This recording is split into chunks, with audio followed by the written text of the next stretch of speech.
Nga dashuria për bimët, i lindi pasioni për të krijuar produkte natyrale. Havushe Bunjaku filloi të prodhoj vajra bimore, qajra, kremra dhe uthull molle, të gjitha të përpunuara në mënyrë organike, me kujdes dhe përkushtim të plotë.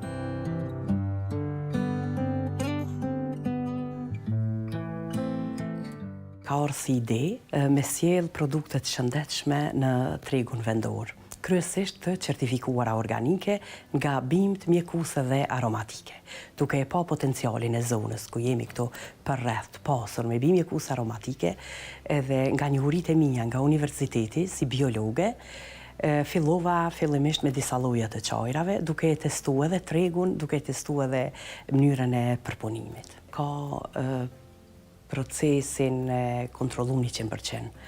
Prej farave e deri te produkti final. Ne i kemi farat e tona, po dhe nëse nuk i kemi kur ti blejmë farat, i marrim nga farat e certifikuara organike, i mjellim në toka organike, kemi inkubatorin ku i zhvillojmë farat në fidane, pastaj kemi edhe serat ku vazhdon rritja e fidaneve, derisa nga fidanet i mbjellim në tokat e hapura.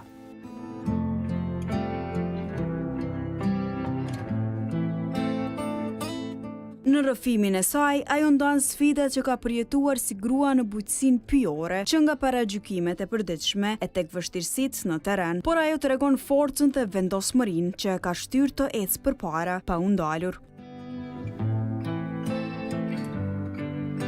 Zakonisht, në çdo histori suksesi, përveç suksesit ka edhe sfida. Sfidat nuk kanë qenë konsumator të njohur me efektet e bimëve medicinale aromatike, nuk kanë qenë të njohur me produktet organike, kam mjaftu veç thush natyrale, po natyralja dhe organikja kanë dallim shumë të madh. Gjatë rrugës kena pas edhe bashkëpunëtor që na kanë ofruar me qëllime të këqija, kështu që e kemi pa që na kanë pengu, kanë përfituar korrizonin, po nuk kanë mujt me mbyll apo me shkatrua apo me zhduk natën në lule. Na kemi vazhdu sepse punën kur e kemi fillu me zemër. E kemi fillu pa hile, edhe kena punu natë edhe det, me mishë me shpirt.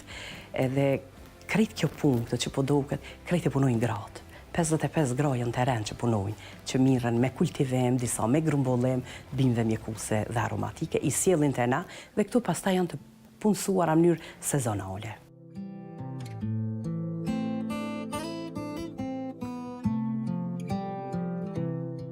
Sot ajo është një shembull frymëzimi për gratë që duan të ndjekin ëndrat e tyre dhe të ndërtojnë diçka të vetën. Kur e kemi fillu veç me 2-3 qajna. Pastaj kena fillu me fermentim të ufullës, pastaj me vajra. Kur e kemi, sepse vizioni ka qenë që të sjellim produkte nga bimë mjekuse aromatike dhe njohurit për këto i kemi pas që këto përfshin 3 sektor më të fuqishëm të industrisë, e përfshin sektorin e ushqimit, sektorin farmaceutik dhe sektorin e kozmetikës. Dhe kemi dashur që produktet tona vendore të rrinë këtu në vendin tonë. Fillimisht të ofrojmë produkte të shëndetshme, pastaj të fillojmë ta zëvendësojmë importin dhe pasi ta zëvendësohet importi, të mendojmë edhe për eksport. Dhe pas qajnave, ufullës, vajnave, kur e kemi plasun treg kremen që 2 vite e kemi testu, në për meq, në për njerëz të njohshëm, në për panajire kemi dhuru falas, veç me na kthy një feedback neve si ka reagu. Këtu do me thonë këtu jena mrekullu.